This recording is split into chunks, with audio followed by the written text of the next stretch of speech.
So hello student, in this video हम बात करेंगे what is the difference between the international marketing and export marketing. There is found some difference between the strategy of export marketing and international marketing. In international marketing, firm or a company make efforts to become leader of the market. So it focuses on the research and development. In international marketing, aggressive advertising is used for the publication or expansion of goods and services. The difference between international marketing and export marketing can be explained as under. इन्होंने बोला कि हमारे international marketing और export marketing में difference है.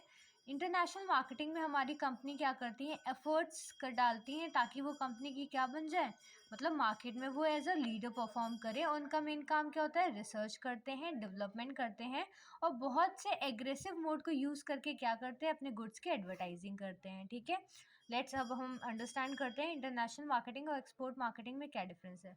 पहली meaning है, when a firm or a company export goods and services to several countries of many continents, it is known as international marketing.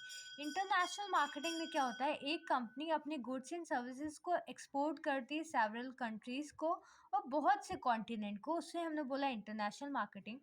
Export marketing में क्या होता है, when a firm or a company export goods and services to a particular nation or some countries.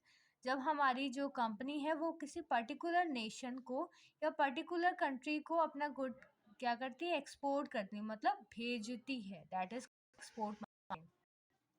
Inclusion की अगर हम बात करें, international marketing includes import along with export. International marketing में हमारा इंपोर्ट भी होता है और एक्सपोर्ट भी होता है. एक्सपोर्ट मार्केटिंग की अगर हम बात करें, export marketing include the export of goods and services by one country to another. But export marketing के साथ केस क्या होता है कि सिर्फ हम गुड्स को क्या करते हैं, एक्सपोर्ट ही करते, भेज ही सकते, मंगा नहीं सकते.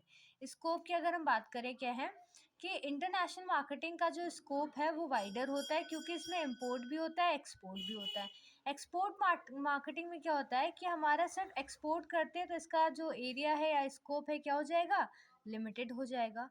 Arrangement of life cycle of product, the firm engage in the international marketing has to kept in view the different product life cycle for the every country. इन्होंने बोला इंटरनेशनल मार्केटिंग में क्या होता है कि बहुत सारी कंट्रीज होती है ना, तो हमारी जो कंपनी होती है उसको ये ध्यान में रखना पड़ता है हर कंट्री के अकॉर्डिंग अपने प्रोडक्ट की लाइफ साइकिल क्या रहेगी. Business firm which run export marketing can arrange the life cycle of their product easily. और एक्सपोर्ट करना है तो भाई जिस कंट्री के पास भेजना उस अकॉर्डिंग हमने उसकी लाइफ साइकिल क्रिएट कर ली और हमने उसको वहाँ पे भेज दिया.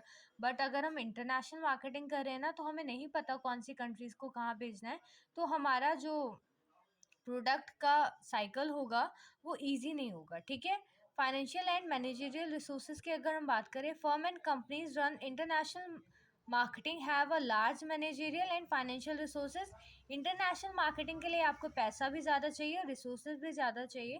Company which are run the export marketing have a limited finance. और जो कंपनियां हमारे एक्सपोर्ट मार्केटिंग में इन्वॉल्व हैं उनको पैसे भी कम चाहिए और रिसोर्सेज भी कम चाहिए. सो स्टूडेंट, आप अगर चाहें तो इसका स्क्रीनशॉट लेकर के एक बार फिर से रीड आउट कर सकते हैं.